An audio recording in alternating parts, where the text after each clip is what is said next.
In September of 2016, Atlanta hip-hop lost one of its own in a fireball on a highway ramp before dawn. Shawty Lo wasn't just another rapper from the city, he was the sound of a specific block, Bankhead, and he had spent his whole career making sure nobody forgot it. He co-founded a group that produced the most downloaded song in music history, built a solo career on the strength of one undeniable hit, survived one of the most public beefs Atlanta rap has ever seen, and then, in his final years, became a punchline for a reality show that never even aired. This is the full arc, the streets, the hits, the beef, the babies, and the crash that ended it all at 40 years old. Carlos Rico Walker was born March 22nd, 1976, and grew up fast on Atlanta's west side. By his own account and by public record, he was arrested 28 times before he ever cut a record. Robbery, drug trafficking, the full menu of what the streets and Bankhead in the 80s and 90s could offer a young man with no other way to make money. He was convicted 4 times. At one point, he faced a possible 40-year sentence. His longest stretch inside came in 1994, a full year served. This wasn't a rapper cosplaying a criminal past for street credibility. The record came first, the music came after, as a way out. In 2003, Walker formed a group with 3 other Atlanta rappers, Fabo, Moopy, and Stoney. They called themselves D4L, short for Down for Life, a name that doubled as both a crew name and a Bankhead street reference. Snap music, the stripped-down, bounce-heavy sound coming out of Atlanta's clubs at the time, was about to have its moment, and D4L was positioned right at the center of it. Nobody outside the city knew the name yet. That was about to change fast. In 2005, D4L released Laffy Taffy. It went to #1 on the Billboard Hot 100. It went double platinum, and according to the 2007 Guinness Book of World Records, it became the most downloaded song in the history of recorded music up to that point. It was minimal, repetitive, built for the club floor rather than the lyric sheet, and critics tore into it for exactly that reason, calling it a symbol of hip-hop dumbing itself down. None of that mattered on the charts. Laffy Taffy made Shawty Lo a made man in the industry, whether the critics liked the song or not. Walker didn't wait long to step out on his own. In December of 2007, he released his solo debut single, They Know, and it cracked the top 40 on the Billboard Hot 100 on the strength of a booming bass line and a hook built for Atlanta trunk speakers. The following year, at the 2008 BET Hip Hop Awards, he was named Rookie of the Year.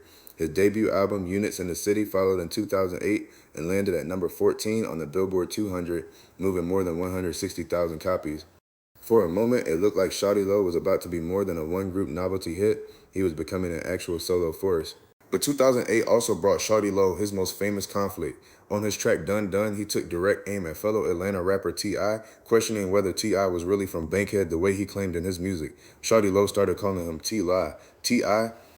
answered back with "What up, what's happening?" shooting the video in Bowling Homes, Shawty Lo's own neighborhood, as a direct statement. For a city that has spent years building its identity on hood-specific pride, this wasn't just a diss track.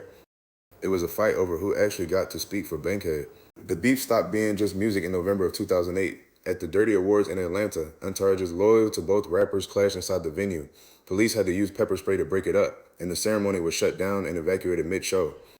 What had started as 2 rappers arguing over neighborhood credibility on record had spilled into an actual physical confrontation, live, in front of the entire Atlanta hip-hop industry. Proof that in this city, at that time, a lyrical shot could turn into something much more dangerous within a matter of weeks. The feud didn't last, at least not publicly. On March 7, 2009, Shawty Lo and T.I. appeared together on stage at Club Crucial in Bankhead at what was billed as T.I.'s farewell concert before he reported to federal prison on a weapons charge. Afterward, T.I.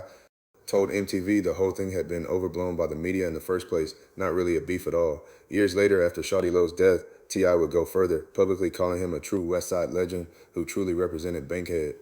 Whatever had driven the conflict, by the time it mattered most, both men chose peace over the story the internet wanted. In 2011, Shawty Lo aligned himself with 50 Cent's G-Unit label, a move that could have relaunched his solo career on a bigger national stage. It didn't. No new album followed the deal. The industry moment that had made They Know and Laffy Taffy inescapable had already started to move on to new sounds and new artists, and Shawty Lo, for all his history in the city, found himself increasingly known less for new music and more for who he was outside the booth. By his own public admission, Shawty Lo had 11 children with 10 different women, a fact that had circulated in Atlanta for years but that he'd never hidden. He'd fathered his first child at 17, and the pattern continued through the rest of his life. In 2011, he also went public with a diabetes diagnosis, a health condition he'd managed for the rest of his life while continuing to run a busy, chaotic personal life across multiple households in the same city. In 2013, that personal life became a television pitch. Oxygen announced a reality special called All My Baby's Mamas, built entirely around Shawty Lo, his 11 children, and the 10 women who were their mothers. The internet reaction was immediate and brutal. Online petitions circulated, advocacy groups criticized the premise as exploitative and demeaning, and the backlash grew loud enough that Oxygen quietly shelved the project before it ever aired a single episode. For a man who spent a decade building a reputation as a serious voice out of Bankhead, becoming a punchline over a canceled reality show was its own kind of legacy damage, one that had nothing to do with music at all. Despite the reality show fallout, Shawty Lo never stopped being a fixture on Atlanta's west side.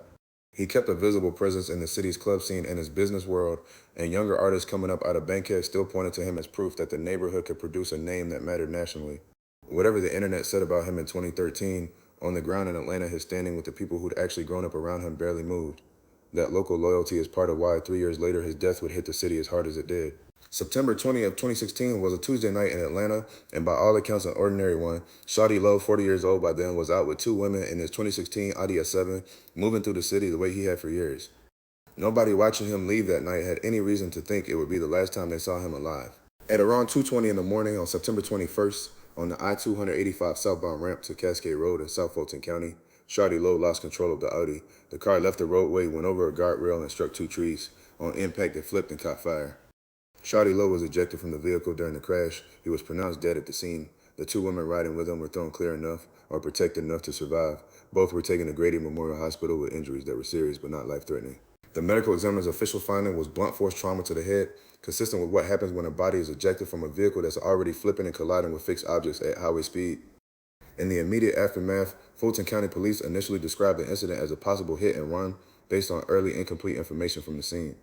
That classification was corrected within hours once investigators confirmed it had been a single vehicle accident, Shawty Lo's Audi alone, going off that ramp with no one else involved. The news moved through Atlanta hip-hop within hours. Fabo, his D4L group mate, tweeted, quote, "Dear God, take care of my brother." Future posted, quote, "Legends never die, Shawty Lo forever." Tributes came in from across the industry. T.I., Beyonce, and dozens of others who crossed paths with him over 2 decades of Atlanta rap. His own videographer and personal chef, Milton Swift, told reporters he was loved by his city and had personally launched Swift's career. For a man whose most recent headlines had been about a canceled reality show, the outpouring made one thing clear: inside the industry and inside Atlanta itself, he was never actually forgotten. Shawty Lo's funeral was held on October 1st, 2016. In keeping with exactly who he'd been in life, the service was followed by a procession, not to a quiet cemetery reception, but to his favorite strip club, where friends and family gathered to celebrate him the way he would have wanted. It was an unconventional send-off by any standard, but for the people who actually knew him, it read less like a stunt and more like the truest possible tribute to a man who'd never once tried to be anything other than exactly who he was. Strip away the headlines and what's left is a genuinely complicated man. 28 arrests and 4 convictions before he ever touched a microphone. A song that broke a Guinness World Record and got mocked by critics in the same breath. A beef with T.I. that turned into a full-blown riot, and then, just months later, an on-stage reconciliation. 11 children he never denied, a reality show that never should have been pitched, and a body of work that, love it or hate it, genuinely shaped what Atlanta rap sounded like in the mid-2000s. Shawty Lo was never one thing. He was Bankhead's most complicated son, and Bankhead claimed him anyway. Carlos Rico Walker died at 40 years old on a highway ramp less than 10 minutes from the neighborhood that made him. Laffy Taffy still holds his place in music history. Dano still plays on Atlanta radio. And on the west side of the city, he never left. Even after the money and the fame and the headlines, Shawty Lo is still simply one of their own.